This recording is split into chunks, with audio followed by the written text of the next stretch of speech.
serta siram halaman. BPBD Kabupaten Sika juga akan berupaya membantu menyiapkan air bersih bagi masyarakat, namun yang menjadi kendala saat ini untuk bak penampungnya belum disiapkan dengan baik. Dan paling penting itu kerjasama dan saling memahami satu sama lain. Kesadaran antara pemerintah masyarakat itu penting. Kenapa? Kita ini masuk dalam yang unsur pentahelix. Pemerintah, masyarakat, kemudian Indonesia, pendidikan, media, itu kita bersama.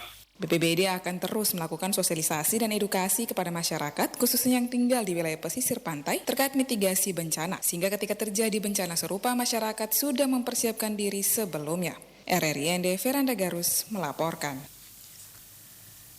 DPRD Kabupaten Lembata telah menghasilkan 5 peraturan daerah Perda di akhir tahun pada 31 Desember 2022.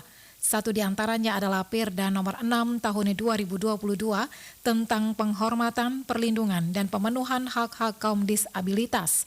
Perda ini diharapkan mampu memenuhi perlindungan terhadap hak-hak kaum difabel di Kabupaten Lembata. Selengkapnya, Ferry Soo melaporkan.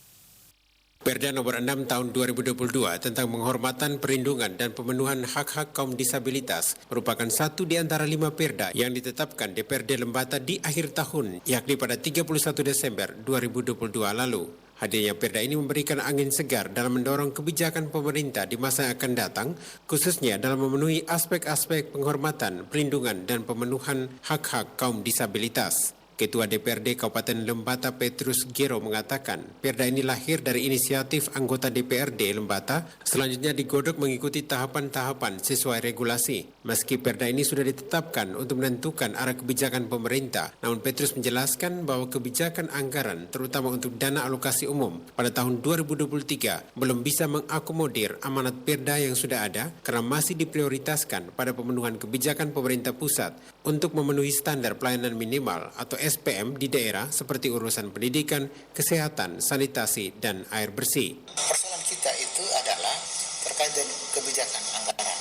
Saya melihat dengan peraturan Menteri Dalam Negeri terbaru nomor 84 tahun 2022, itu semacam dia membuat DAU itu menjadi ada 2 jenis, ada specific grant dan juga ada block grant. 2 jenis DAU ini semacam peran pemerintah pusat untuk memfokuskan pemenuhan standar pelayanan minimal di daerah, semacam ada urusan pendidikan, urusan kesehatan, kemudian juga urusan terkait dengan P3K, urusan terkait dengan kelurahan, dan juga terkait sanitasi dan air bersih. Petrus Gero mengatakan tugas pemerintah Kabupaten Lembata saat ini adalah melakukan proses penertiban peraturan bupati sebagai penjabaran operasional lebih lanjut dari perda ini. Hadirnya perda ini dengan sendirinya akan memberikan perintah kepada pemerintah dalam proses penyusunan anggaran paling tidak bisa memenuhi aspek-aspek penghormatan, perlindungan, dan pemenuhan hak-hak kaum disabilitas. Karena perintah peraturan daerah merupakan bagian dari perintah peraturan perundang-undangan, maka wajib hukumnya supaya perda-perda yang sebelumnya sudah ditetapkan juga harus diperhatikan ketersediaan anggaran yang cukup. Sebagai Ketua DPRD Kabupaten Lembata, Petrus berencana akan melakukan penjadwalan ulang penetapan pelaksanaan anggaran tahun 2023 untuk melihat kembali prioritas daerah yang diwujudkan di dalam kebijakan anggaran pemerintah. Hadirnya Perda nomor 6 tahun 2022 ini disambut baik banyak kalangan, terutama para pegiat kemanusiaan untuk kaum difabel. Namun di sisi lain mereka juga berharap perda ini nantinya bisa memenuhi perlindungan terhadap hak-hak kaum difabel di Kabupaten Lembata. RRI ND Ferry Soo melaporkan. Sementara itu capaian penerimaan pajak hotel dan restoran tahun 2022 di Labuan Bajo mendekati target, yakni sebesar 97,86%. Laporan selengkapnya disampaikan reporter RRI SP Labuan Bajo, Epi Wahab. Pencapaian pajak hotel dan restoran atau PHR tahun 2022 di Labuan Bajo, Kabupaten Manggarai Barat, Nusa Tenggara Timur ini hampir mendekati target yang semula sebesar 60,1 miliar rupiah dan realisasinya hanya mendapatkan sebesar 58,8 miliar rupiah. Capaiannya hanya sebesar 97,86%, yang mana terjadi penurunan jumlah kunjungan wisatawan pada Agustus sampai dengan Desember 2022.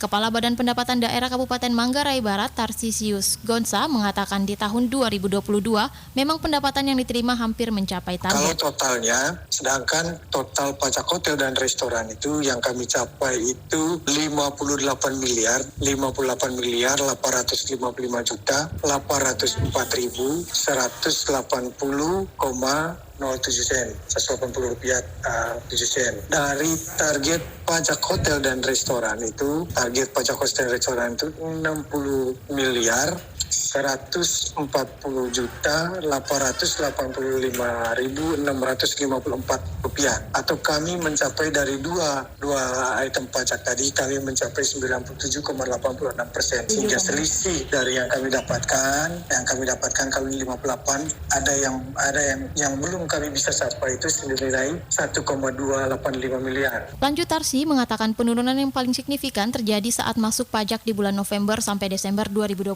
dan untuk capaian peningkatannya terjadi saat masuk masa pajak Agustus sampai dengan Oktober 2022 dan pencapaian PHR 2022 ini merupakan pencapaian besar dalam memberikan kontribusi yang besar terhadap pencapaian pajak asli daerah atau PAD tahun 2022. Dan menariknya antara tahun 2019 dan 2022, di tahun 2019 pendapatan PHR terbilang rendah tapi jumlah pengunjungnya tinggi dibandingkan 2022 yang mana jumlah pengunjungnya rendah tapi capaian PHR lebih tinggi dari tahun 2019. Dan untuk data wisatawan yang berkunjung ke Labuan Bajo pada 2022 memang mengalami penurunan dibandingkan tahun 2019 sebelum adanya pandemi COVID-19.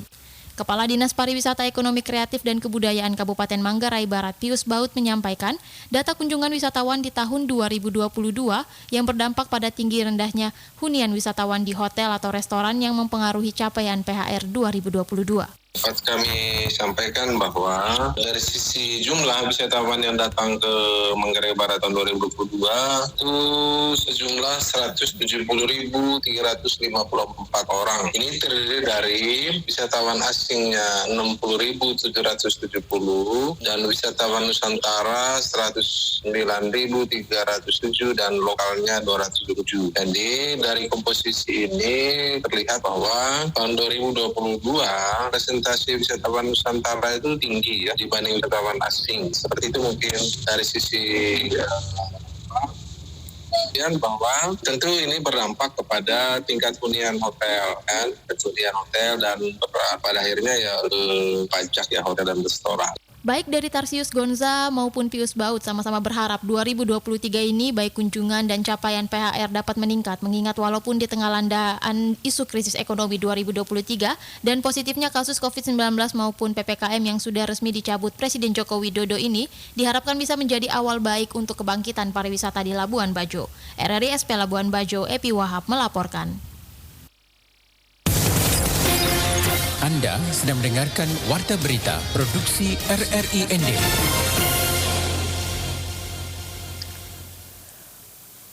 Pemerintah Kabupaten Nagekeo menggelar seminar upaya pencegahan kanker pada anak di Aula Setda Nagekeo Kamis 12 Januari 2023. Dalam seminar bertajuk Waspada dan Kenali Kanker pada Anak Sejak Dini, Bupati Nagekeo Yohanes Don Bosco-do meminta kepada Dinas Kesehatan bersinergi mengatasi persoalan kanker anak melalui PAUD. Kesehatan anak merupakan elemen penting dalam mempersiapkan generasi yang unggul di masa depan. Untuk itu mencegah dan mengatasi kanker pada anak menjadi salah satu langkah mewujudkan Indonesia Emas pada tahun 2045 mendatang. Bupati Nagekeo Yohanes Don Bosco-do mengatakan Kabupaten Nagekeo sebagai kabupaten ramah anak siap mewujudkan generasi Indonesia Emas 2045 melalui berbagai program kesehatan. Sementara Ketua Yayasan Anyo Indonesia Pinta Manulang Pangabean mengapresiasi Pemda Nagekeo melalui Dinas Kesehatan yang telah menggelar seminar mengenai upaya pencegahan kanker pada anak. Kita beralih ke berita lainnya. Ikatan Keluarga Karmel Endelio menggelar pertemuan dan rekoleksi untuk mendukung panggilan dan siara imamat Ordo Karmel. Laporan selengkapnya disampaikan Lady Badin. Guna mendukung perjalanan panggilan dan siara imamat dalam Ordo Karmel, Ikatan Keluarga Karmel Endelio menggelar kegiatan pertemuan dan rekoleksi bersama seluruh frater, pater, dan keluarga besar Ordo Karmel etnis Endelio. Demikian seperti yang disampaikan oleh Ketua Panitia Kegiatan Pertemuan dan Rekoleksi Ikatan Keluarga Karmel Endelio, Frater Ignatius Liberto Sandokota, kepada RRI Jumat 13 Januari 2023. Frater Ignatius menjelaskan bahwa kegiatan pertemuan ini untuk lebih mendekatkan keluarga dan para frater serta pater Ordo Karmel, sekaligus untuk menjelaskan ke orang tua terkait rencana dan gambaran Ordo Karmel tersebut, sehingga keluarga menjadi lebih terbuka dan mendukung kegiatan dan perjalanan panggilan serta imamat para imam dari Ordo Karmel ini dimanapun berada. Jadi kegiatan pertemuan dan rekoleksi ini yang pertama itu sebenarnya untuk menjalin ini semacam kedekatan antara masing-masing keluarga juga dengan para frater itu sendiri, supaya saling mengenal baik dari keluarga para pater dan juga keluarga para frater. Dan tujuan lain yang mau ditempuh itu bagaimana nanti besok ada pertemuan bersama Romo Dewan itu mau dikenalkan kepada orang tua itu Ordo Karmel yang sekarang itu bagaimana, maksudnya yang mau dibuat Ordo Karmel itu ke depannya itu bagaimana. Jadi supaya orang tua juga tahu, sehingga pembinaan dalam Ordo Karmel itu untuk pertemuan ini sudah dilakukan. Kegiatan terakhir yang dijalankan itu pada tahun 2016. Itu dilaksanakan di Ekoleta di Detsok. Frater Ignatius juga mengungkapkan untuk saat ini yang tergabung dalam Ikatan Keluarga Karmel Endelio berjumlah 40-an orang yang terdiri dari para frater dan pater yang tergabung di dalam Ordo Karmel yang menjalankan pelayanannya di seluruh dunia. Untuk keanggotaannya mulai dari hitung dari para pater dan juga untuk kami yang sementara menjalani masa formasi sebagai frater, itu kami hitung semua sudah mencapai 40-an lebih orang. Kegiatan pertemuan dan rekoleksi keluarga Karmel Endelio ini akan diselenggarakan pada hari ini Sabtu 14 Januari 2023 di Aula Multipurpose RRI ND. Lady Badin, RRI ND melaporkan. Untuk mendengarkan curahan hati masyarakat secara langsung, Wakapolres ND Kompol Ahmad SH menggelar pertemuan dengan masyarakat bertajuk Jumat Curhat bertempat di halaman Masjid Raudatul Jannah, Kelurahan Mautapaga, Kecamatan ND Timur, Kabupaten ND, Jumat 13 Januari 2023 pagi. Turut hadir dalam acara Jumat Curhat Kabak Ops Polres ND, Kapolsek ND, Kasat Binmas, Kasat Intelkam, Kasat Narkoba, Kasih Propam, Kasat Lantas Lurah Mautapaga, beserta staf tokoh masyarakat, tokoh agama dan warga Kelurahan Mautapaga. Kegiatan tersebut dibuka oleh Lurah Mautapaga Ahmad Umar dan dilanjutkan dengan penyampaian oleh Wakapolres ND Kompol Ahmad SH tentang maksud dan tujuan kegiatan Jumat Curhat ini. Dalam arahannya, Wakapolres ND Kompol Ahmad Esa menyampaikan bahwa kegiatan ini untuk mendengarkan permasalahan, pengaduan, kritik, dan saran, serta unek-unek tentang kejadian di kelurahan atau tempat tinggal warga bisa disampaikan ke pihaknya. Adapun beberapa aspirasi yang telah disampaikan warga Mautapaga dalam kegiatan Jumat Curhat, pihaknya akan segera menindaklanjuti dengan tindakan kepolisian. Polres ND dan akan bekerja sama dengan instansi terkait untuk mencari solusi terhadap permasalahan sosial yang terjadi di lingkungan Kelurahan Mautapaga. Lebih lanjut, Wakapolres Ahmad Esa menambahkan, kegiatan ini tidak hanya secara tatap muka langsung mendengarkan curhatan masyarakat. Apabila ada keluhan atau masukan, bisa menghubungi call center Polres ND yang telah disebarkan melalui akun resmi Polres ND seperti Twitter, Facebook, Instagram, dan nomor WhatsApp Kapolres ND. Dan Ramil 1602 Wolowaru Letda Infantri Kristianus Sina gelar peresmian pompa hidram air minum bersih di lingkungan Buja Nuareku, Kelurahan Wolojita, Kecamatan Wolojita, Kabupaten ND, Nusa Tenggara Timur pada Rabu 11 Januari 2023. Hadir dalam kegiatan tersebut Kapolsek Wolowaru beserta anggota, 6 orang anggota Koramil 1602 Wolowaru, Lurah Wolojita beserta staf, Yayasan Konservasi Elang Flores, Ketua RW RT Buja Nuareku, tokoh adat Kelurahan Wolojita beserta warga masyarakat. Dan Ramil 1602 Wolowaru Letda Infantri Kristianus Sinap kepada media melalui pesan tertulisnya Selasa 10 Januari 2023 mengatakan Pelaksanaan pembuatan pompa hidran air minum bersih ini merupakan bantuan dari pemerintah, khususnya Kementerian PUPR yang bekerja sama dengan Tentara Nasional Indonesia Angkatan Darat. Dijelaskan, salah satu tugas TNI adalah melaksanakan operasi militer, namun selain perang, TNI juga membantu pemerintah daerah dalam rangka percepatan pembangunan dan meningkatkan kesejahteraan masyarakat.